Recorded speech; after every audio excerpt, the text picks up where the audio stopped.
morning.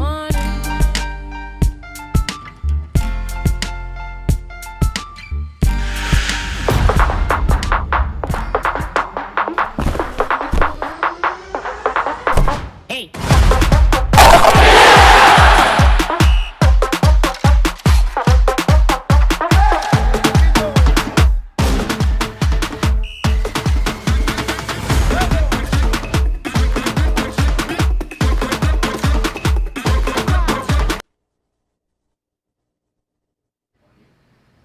Good morning and welcome back to Tobago Updates. It's Youth Wednesdays, and here we are going to dive into our next interview for this morning.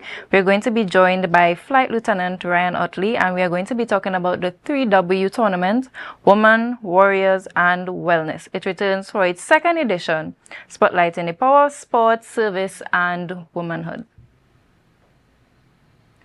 Good morning, Flight Lieutenant. Good morning. Welcome to Tobago Good morning, Updates. Tobago. Thank Thank you you very for much. joining us I'm this happy to be morning. here. Happy to have you. So first and foremost, this is the second edition of the 3W tournament. From your perspective as a senior officer, what are you expecting to emerge from this year's tournament, and what can the patrons look forward to? Right. So I'm glad that you said that. So one of the things that we are looking at for this edition of 3W is a renewed sense of patriotism, a new sense of footballing agenda for our women, um, and definitely a diverse competition. So this year we have Guyana Defence Force joining us for the first time. We also have Grenada coming back. Last year we would have done Grenada. That would have been just after the passage of Hurricane Beryl, and we were able to do our support to our sister island in Grenada and offer some outreach to them. This year, we also doing a back to school drive with this event. So definitely what the patrons gonna see when they come out to our event, they're gonna see a high level of competition because Grenada didn't too like they lost last year. So they come out a renewed vigor to win. And definitely you would have a upset with Guyana Defence Force who also has a point to prove. They're southeast of us to say we are also a dominant female force in the Caribbean as well. But our reigning champs, Club Sando, are back as well, and their intention is to keep their throne.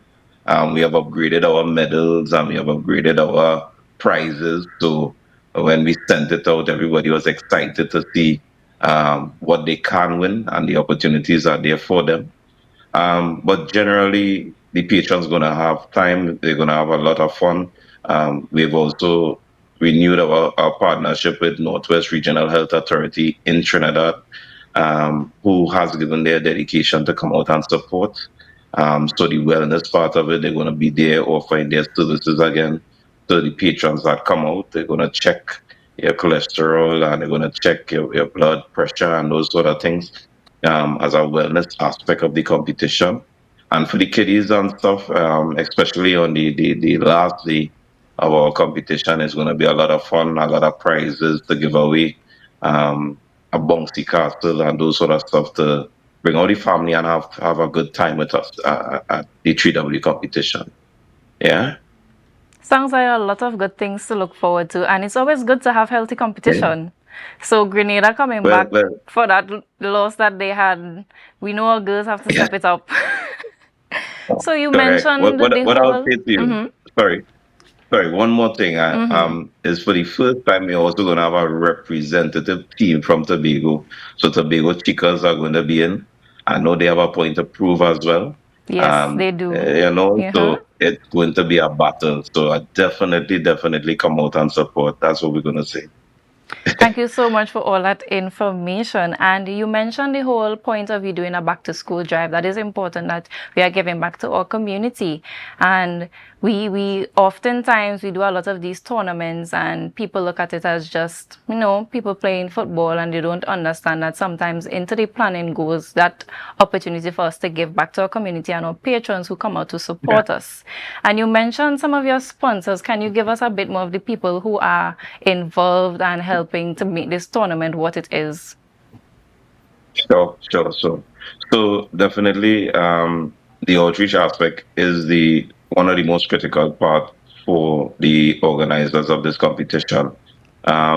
And based upon that, what we have gotten so far, we have office authority here who would have stepped up to donate um, 100 for 100 kids. They would have given stationery and supplies that they often supply for us to give out to those kids as well. We also have the Sani Powerade, who has been our hydration sponsor, who will be back this year offering that services to our women in the competition. We Defense Force as a major contributor. We must say thank you to them because they help us out with transportation, they help us out with personnel to get the job done. Um, so definitely that's our sponsors that we have on board thus us on far. Instagram, We TikTok, are and still YouTube. in negotiation with a few of And them enjoy. Asher as well James! to Well, what a ensure scream up, that Tony! we get what we need to get from them as well. So um, we are speaking out to sponsors to see how best they can facilitate our request. We have some commitments from John Dickerson and other stationary supply personnel to ensure that we could give as much as we want to give. Our target is 200 kids to give them back to school supplies that will help them through their educational progress at this point in time. So Okay, that's that's just some really of our great. sponsors at this time. Yeah. All right. So every strong initiative comes with its own set of challenges. I know you mentioned the aspect of sponsors and reaching out to persons being on board. What other challenges did the committee have to face when putting this tournament back together, especially it being the second edition? Right. So definitely one of the challenges that we had this year so far would have been the constant movement and commitment of the teams. So initially, Grenada was on board. They said yes. We reached out to UTT, we reached out to some of the other teams that participated in the Wolf competition. Initially, they would have said yes, so we were planning with those group of teams. Then last minute, because of the July August vacation, some of the women, this is not their professional career. They do this at the side, so they would have looked for jobs and those sort of stuff coming out of school. And that put a little strain on the committee in terms of finalizing who are the teams that will be participating. Um, that was only resolved just about a week ago when we had full commitment from all 6 teams who would be participating at this time. And then we had to get venue. So CONCACAF and CFU are having competitions in Trinidad and Tobago, and that hamper the amount of venues and the availability of venues at the point in time that we would have liked to have the competition. So we had to push the competition into the month of August to facilitate both CFU and CONCACAF, as well as the Defense Force Woman Warrior Wellness Competition as well. So those are some of the challenges that we would have faced. Thank God the committee is resilient. Thank God that we were able to push ahead and firm up and get those things organized. So what you're going to see is that it's still going to happen. We're going to still come out with the quality of competition that we had last year and even better as we continue to increase our standard of performance over the period. And yeah, it's going to be definitely good. So we finally finalized our venue. Here's the Crawford Stadium. We were able to get the training field for the round robin aspect of the competition. And then we were able to get the main field for our semifinals and finals, which is going to be exceptional. The nice thing about this competition, no one knows who's going to be in the semis and the finals. It's a very dynamic competition, and our women are going to play their hearts out, even as they prepare for national duty in November. And that's what we're hoping that we can do for our national development as well. Give our women the opportunity to compete for national call-up, as well as provide a high level of competition to prepare them for those um, those games and those qualifiers that come up in November. And I'm happy that you Yeah. mentioned the national service. So this tournament is about women in uniform, and I know sometimes you also have civilians being a part of this team. How does it help shift public perception about the roles women play in sport and national service? Well, what the competition provides is a platform to really showcase their talent. That's one. What we have observed as a committee is that not a lot is being done in terms of women in football, one, and women in sports. And having the mixture of the two is you see the Defense Force and other arms of uniformed services. We offer some insight into discipline, into professionalism, into having that driving force, that will to win, as one of my former boss used to say, the will to win. That in spite of the adversities, in spite of challenges, you keep on pushing forward and pushing ahead.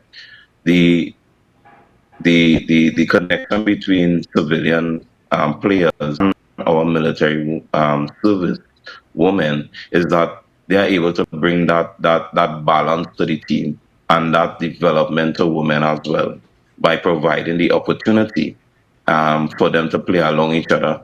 The training environment is rigid. I could talk about what happens in the defense force camp. The training environment is very, very rigid.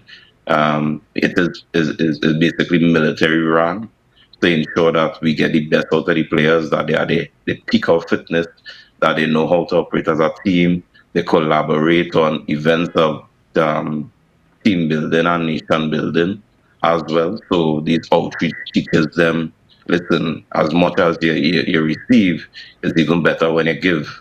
And you go to the families and those persons who would have been suffering, those persons who have challenges, and you see that aspect of it is building really, really good citizens for Trinidad and Tobago and paying the two into service is one of the things that I believe that this competition offers for our national development and paying both civilians and women and in uniform together.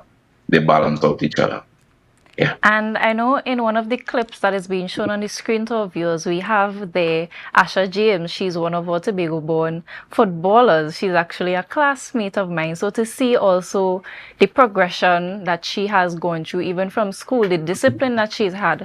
So to know that she's on that team with you, I know there's that level of discipline, commitment, and consistency. So it's amazing to see all of this being combined into everything. And it's just showcased on the field as well. Yes, yes, yes. And Asha is one of our gem. That's Yes. our gem from Tobago with us. And we also have Miss Kamika Forbes, who is also part of our team. So yeah, Defense Force is um, let's say a Trinidad and Tobago team. Yes, yes, With a yes. connection of both, we have both Tobagonians and Trinidadians on that team. So I really appreciate and love to see how the girls are getting along. From the organizer's point of view, we believe that this level of professionalism offers our girls something that they don't really see on regular competition in Trinidad and Tobago. Um, and we think that giving them this opportunity continues to make them want something, to make them work harder for it as we even prepare for CONCACAF competition, hopefully next year. One of our teams in Trinidad and Tobago can qualify for that competition, a regional competition. Yeah. And I'm happy that you're promoting pushing a woman to qualify for one of these CONCACAF games. And in light of you saying that Trinidad and Tobago having Tobago players on your team as well, are you looking to expand the 3W tournament to Tobago, having it being done here in Tobago? Yeah, so definitely as we grow. So this year we had a few expenses that we had to take care of, providing that sponsors come on board and assist in this operation. One of the things that we want to do is bring some of the games to Tobago. If we can't get the whole tournament across there, which would be even better, we'll definitely look at bringing some of the games to Tobago, especially at your Dwight York Stadium, which we believe can host a significant level of competition there for our women and give Tobago an opportunity to shine. So, should we have Chicas or Tobago team in the competition next year again, definitely we'll look at bringing 1 or 2 games across there for the fans and the supporters in Tobago to come out and support. Yeah. Okay, thank you. And we look forward to seeing the expansion of the 3W tournament next year. So it's going to be your 3rd edition.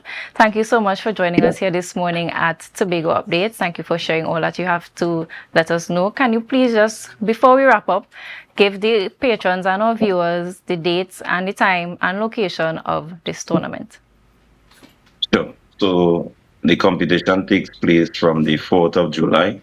So we compete on the 4th of July, the 5th, 6th, the 8th, and the 10th of July, our competition days. All game time starts at 5. Is a double header in each game. So we have 4 hours of quality competition, a lot of fun, a lot of giveaway at the Hazley Crawford Stadium in Port of Spain. Um, and we are going to be quite happy to receive you all when you all come out to support us. There is no admission. What we ask is that persons walk with some items for back to school as we continue to reach out to our communities who are in dire need of support. And we take it from there. So definitely that's the time, that's the venue, and come with your back to school supplies or even your support of just your presence, and we're going to be quite happy to have you all. Thank you so Tobago will be much. coming across next year. Thank you so much, Flight Lieutenant Ottley. It's been a pleasure having you here. And to our viewers, remember to share the live, share the live, share the live. Thank you. Bye-bye, Tobago.